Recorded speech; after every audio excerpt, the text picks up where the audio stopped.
let me check my phone.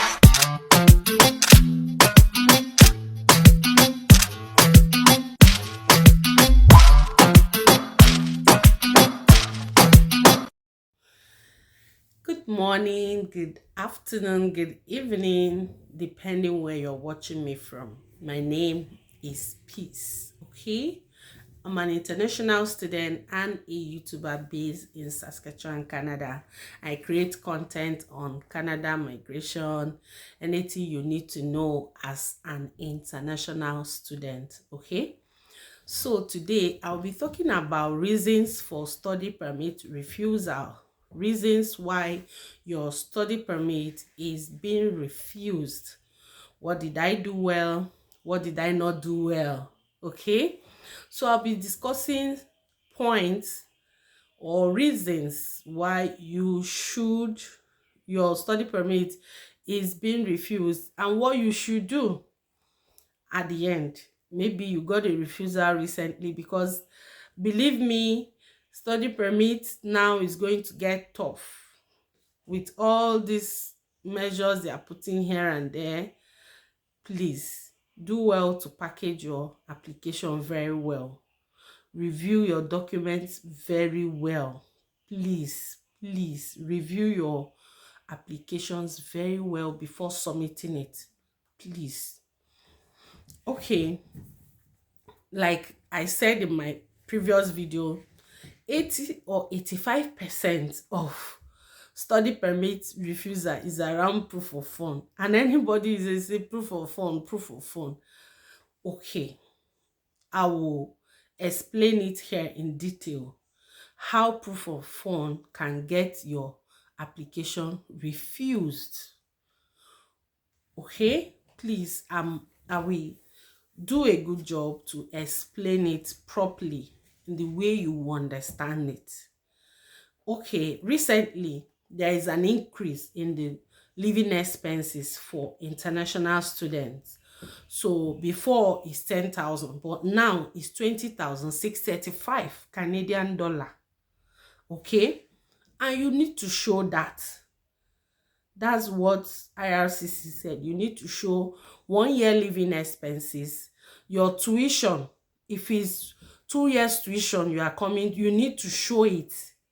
If you are studying 2 years, you need to show that 2 years tuition.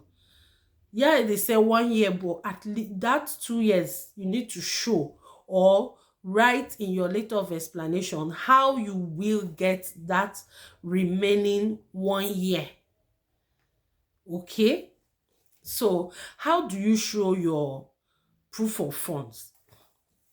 You will check in IRCC website what is required for you or any family member that is accompanying you, maybe your spouse, your children, your brother or your sister, whoever is accompanying you to Canada, or your parents.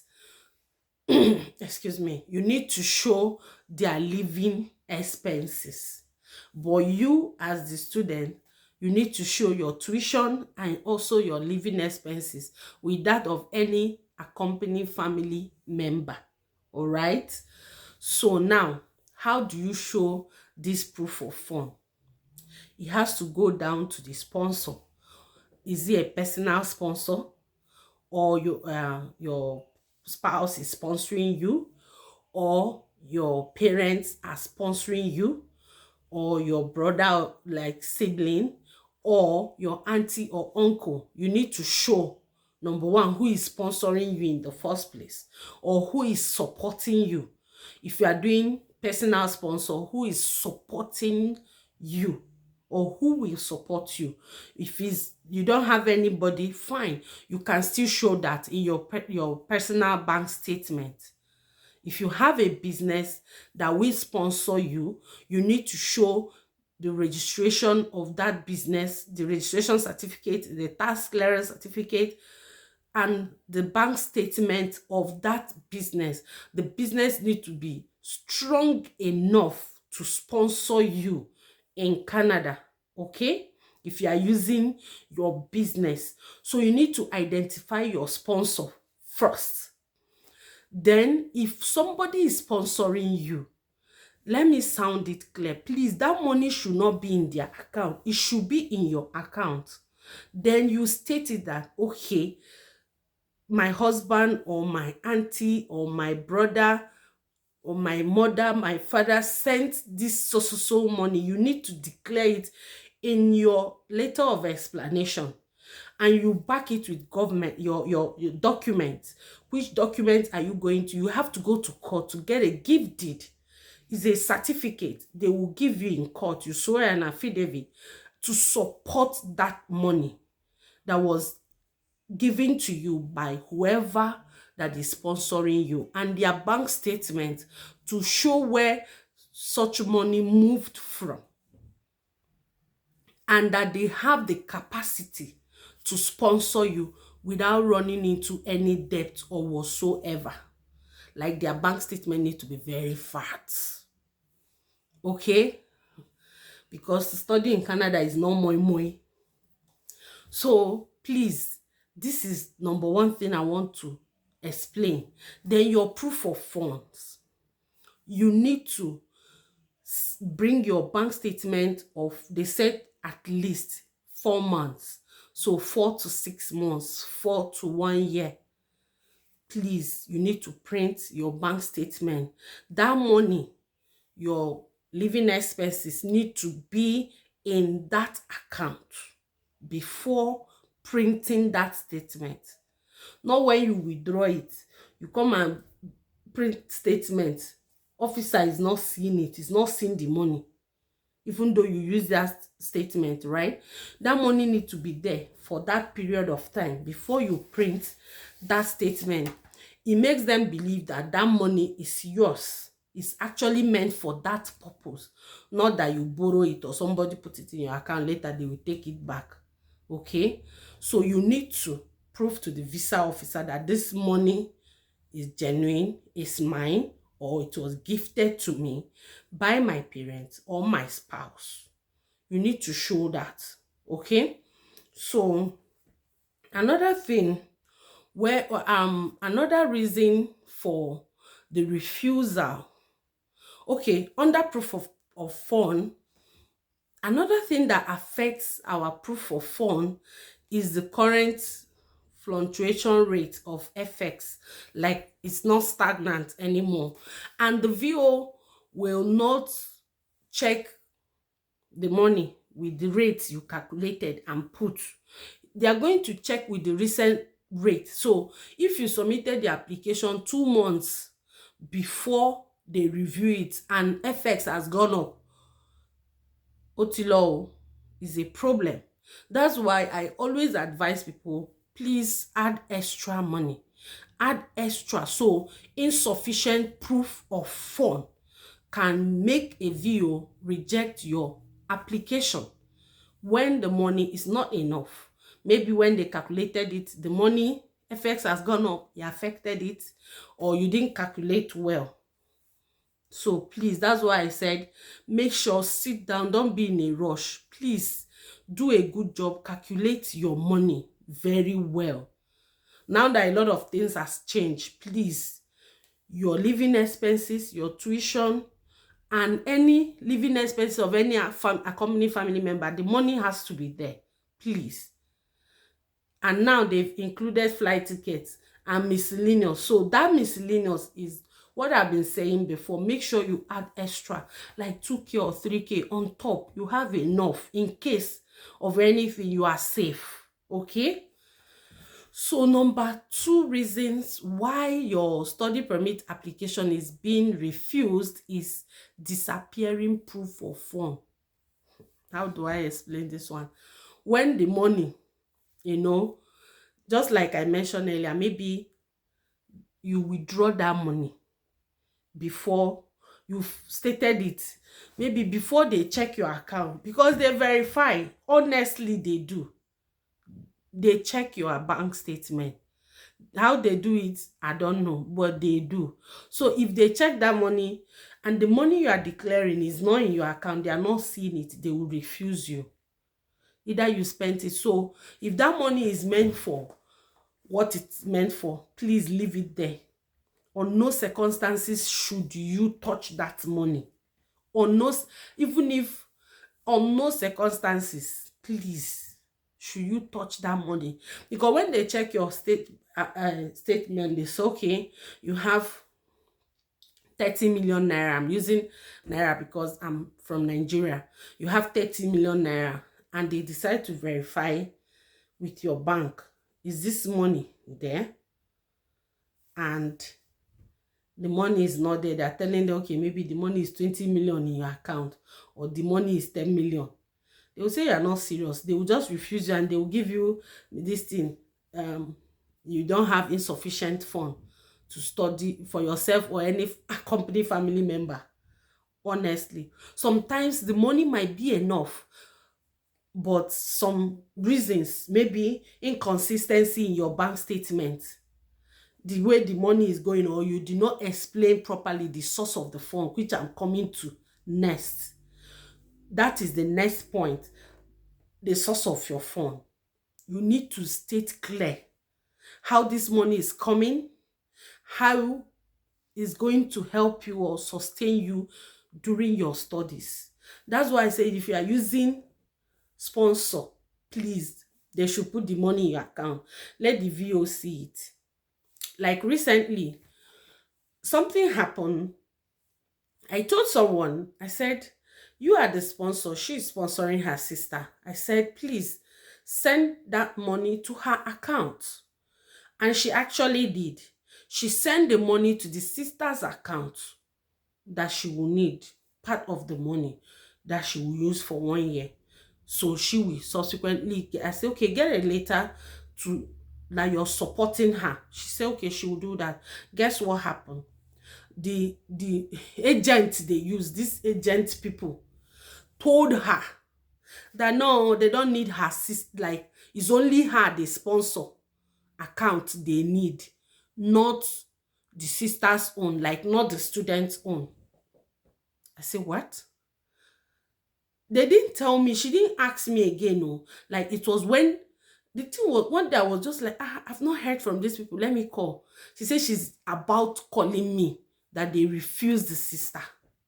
Reason, this same thing, that they are not sure she have enough money to take care of herself or sponsor herself in Canada. I said, but you are the sponsor. He said, yes. That she submitted her bank statement. I said, this is the student. But I asked you, even if you are submitting your own, it's for the previous year. The sister uncle, did she submit? Say no, that the agent said. I said, you see now, this agent, I told you something based on personal research. Always put that money in her account. I said, send it earlier. And she did everything. The agent confused them. I say, now, they ordered the officer's note. It was the same thing. That she didn't submit her personal account doesn't mean she doesn't have money. And this is a woman with children. So how do you explain that? That they only see the sponsor's statement of account. There is no, her own account statement is not there. Doesn't mean she doesn't have money and she works. I say, I also told them, submit your payment slip. Like you're working, you are being paid. Did you say no? The agency. I said, why? Now, the officer stated it. You said you are working in so place. There is no proof of payment. Because it's also in your bank statement, they will see the money. You only put your letter of employment. But they are not seeing account where that money is coming in from. They are not seeing your pay stub. So how do they know? Your pay slip is not there. How will they know that you're being paid such amount of money? I said, so you didn't submit any bank statement of your own? She said, no. That got her refused. So I said, now you've learned your lesson. So why am I saying this in? It's for you to learn.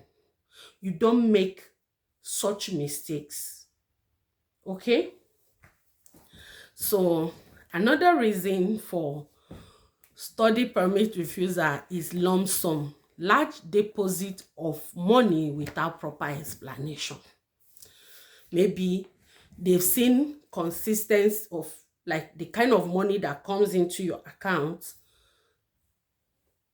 5 million, 2 million, 1 million. If it comes consistently like that, they won't query it because it has been in and out, especially if you submit 6 months statement. So they see large sum actually enters this account, but you need to explain to them how that money comes in. What do you do that you such money is entering your account? Then if it's coming and going, it's fair enough. But if that money, maybe you have 10 million boom inside your account, no proper explanation how it came in, and it has been stagnant like that, they will believe somebody sent it to you and leave it there. If it's a sponsor that is gifting you, maybe your husband gifted you 10 million, you will state it in your letter of explanation. My husband gifted me 10 million to support, and your husband need to write a letter of support that he gifted you this money. Okay? Then he will, okay, you will also declare what he does. If he's working or it's, but let there be a reason, or whoever gave you such money, it should be stated clear that you did this, you got this money from this place. But if you not explain any lump sum, trust these people, they will tell you don't have money, insufficient for you don't have sufficient fund to sponsor yourself in Canada. Please don't make that mistake. Every lump sum, make sure to explain it in detail. If you don't, you're gonna got your study permit application refused. Another reason is fake documents. You know, I know someone, it's not that it's far, someone that got 5 years ban because an agent submitted, in fact, they didn't even tell her. He submitted fake bank statement. Like the VO stated it that this same bank statement was used by so person. This same bank statement was used. So all of them, they banned 3 of them. She didn't know. When she was shocked when they gave her 5 years ban. She said, what did she do? So she has to call the agent. The agent say even him is surprised. They were acting like they don't know what happened. I say, order for the officer's note. And the woman stated it clear, man, that that same bank statement she submitted had been submitted by 2 other people. 2 other persons submitted same bank statement. So how? You think these people are fools? My dear, they are not. They are not. They read everything. They check every document. In fact, the worst mistake you will do is for you to submit fake bank statement. Don't ever try it. It will land you 5 years. And she's there now in Nigeria, confused, crying, all the money they spent. They gave her 5 years. I say, okay, I will actually connect you to someone that can, a lawyer here. You can go to court and see, maybe, because it's not totally your fault. You even gave them bank statement. If the money is not enough when they calculated it, they would have at least told you. But they messed you up. If you are using agent, I pity you, sha. You better use somebody that know what he's doing. Use an immigration lawyer at least.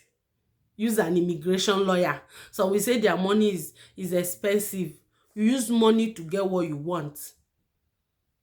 You can use it. If you don't know how to do it yourself, use an immigration lawyer at least. If you don't know one, I'll give you one. Don't waste money using an agent, spending millions, and at the end of the day, you got 5 years. It's wrong. Please, don't submit fake document. Don't. Please don't.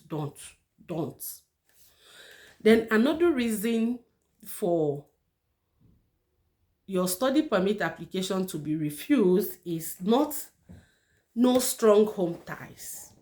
If you don't have strong home ties, you will just, I've made a video on that, you just receive, sorry, we are not sure, thank you for applying to study in Canada.